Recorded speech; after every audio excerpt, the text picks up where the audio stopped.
With summer just around the corner, a new season of anime is fast approaching. With over 74 airing this quarter, it's quite a lot. But don't worry, I've selected the cream of the crop for you guys. In this video, I'll be covering 10 new animes to go and watch, not counting the second season of series that are already out. So without further ado, in no particular order, here are the top 10 anime you should watch this summer. Also, if you like these videos and want to see more, please like and subscribe. It really helps out the channel and I greatly appreciate it. Thank you for watching, now on to the video. Starting us off, we have the middle-aged newbie adventurer trained to death by the strongest party became unbeatable.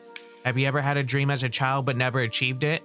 Well, in this anime, we see it's never too late to become the hero you want to be. The story follows this guy named Rick Gladiator, who looks like he came out of the Castlevania series. He's 32 years old and taking his first adventures exam, so naturally he starts at F rank and has to work his way up.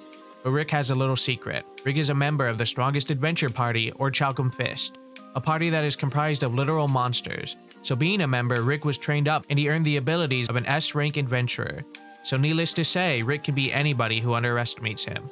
This series kinda gave me a classic shonen vibe, especially with more comedic elements in the opening song. Also, if you're familiar with a show called Kenichi the Mightiest Disciple, this seems to be a spiritual successor to this. So if that catches your interest, go watch it. My dear friend Nokotan already seems like it's gonna be a great show, with memes of it everywhere already, acting like it's the new hottest drug on the street.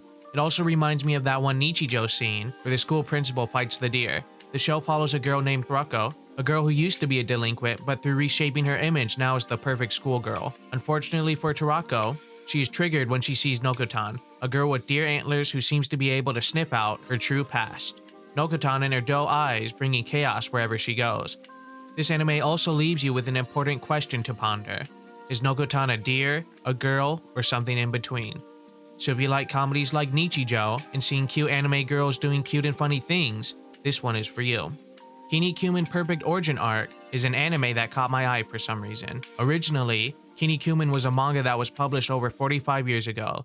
It was a comedy and now has evolved into something greater, with the fate of the world being decided by a wrestling tournament. We will follow Kinnikuman, who is a superhero. If he wins this tournament, he will be able to achieve the title of Prince of the Planet, fighting various aliens, monsters, and even devils, with escalations and stakes getting higher and higher. I'm gonna be honest with you guys on this one. Plus size elf is one of my guilty pleasures. Basically, the plot of the story is about a reverse Isekai. This elf girl comes to our world and is hooked by the food we have, especially french fries, which she indulges on until it catches up with her. Now this elf girl is too thick to return back to her home, so she goes to this diet and therapy clinic, where now she tries to work off her excess weight through diet and exercise. But keeping it off might be easier said than done.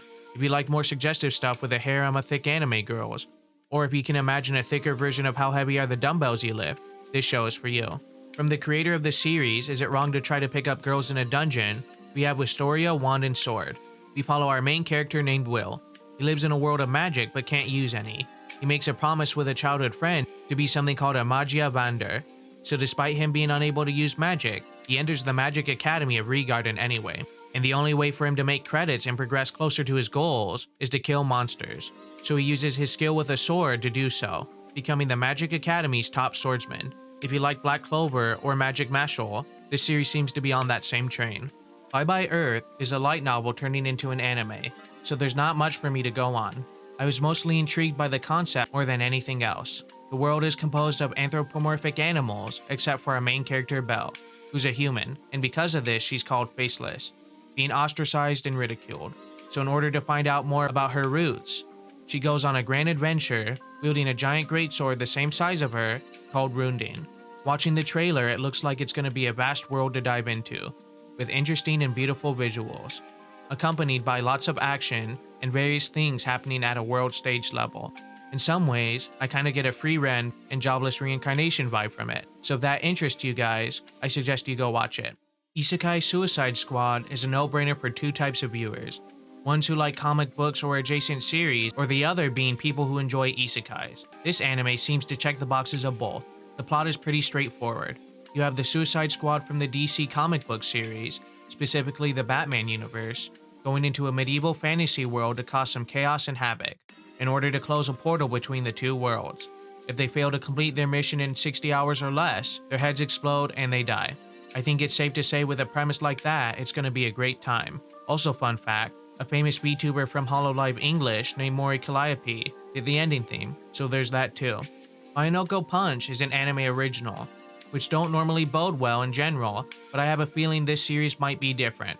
It looks like the creators have put a lot of heart and love into this creation, with its character designs and animation quality.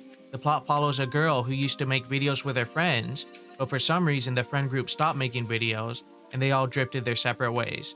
So being sad and trying to make videos by herself, this girl stumbles across a vampire girl.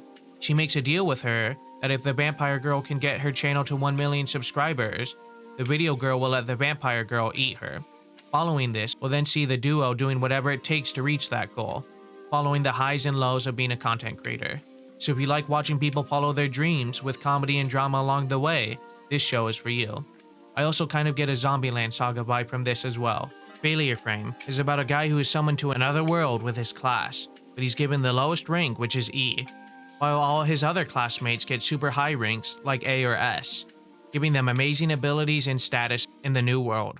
So because he is ranked E, and was never really popular with his classmates, the whole class basically shuns him and leaves him for dead. The goddess who summoned him has no use for him either, so she casts him into a dungeon, which is pretty much a death sentence. But our main character survives and turns out, maybe he has some super skills after all. From there, it's a power fantasy revenge story. The main character becomes super strong and gets revenge on his classmates and the goddess who summoned him. So if you like any isekai like Shield Hero or Aphrodita, from commonplace to world's strongest, this show is an easy yes. Now if you're a true fan of this channel, you guys know I'm a fan of VTubers. I put in little Easter eggs here and there talking about them. So when I see that there's a VTuber show called Vtuber Legend, how I went viral after forgetting to turn off my stream, I can't help but be interested in it. The premise is basically about a girl named Yuki, who wasn't a popular VTuber. Yuki took on a very ladylike persona, which wasn't really her true self. One night when she forgets to turn off her stream, she gets drunk and makes very crude and crass commentary about other VTubers on the same streaming platform she's on, revealing more of her real self. She goes viral overnight and her agency approves her to drink on stream, allowing Yuki to gain the popularity she always dreamed of.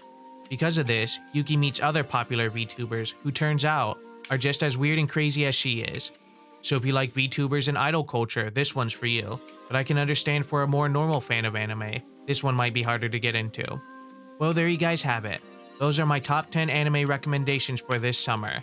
Hopefully I was able to help you guys find something enjoyable to watch. If you do, please come back to this video and let me know. If you want to find all the other series coming out that I didn't mention, check out the website called My Anime List. Or if you want, come back to my channel every day until July 2nd. I'll be posting shorts covering the rest of the series I didn't talk about. You can check out the ones I've already done in a playlist at the end of the video. Again, thank you guys for watching. Please don't forget to like and subscribe, and peace.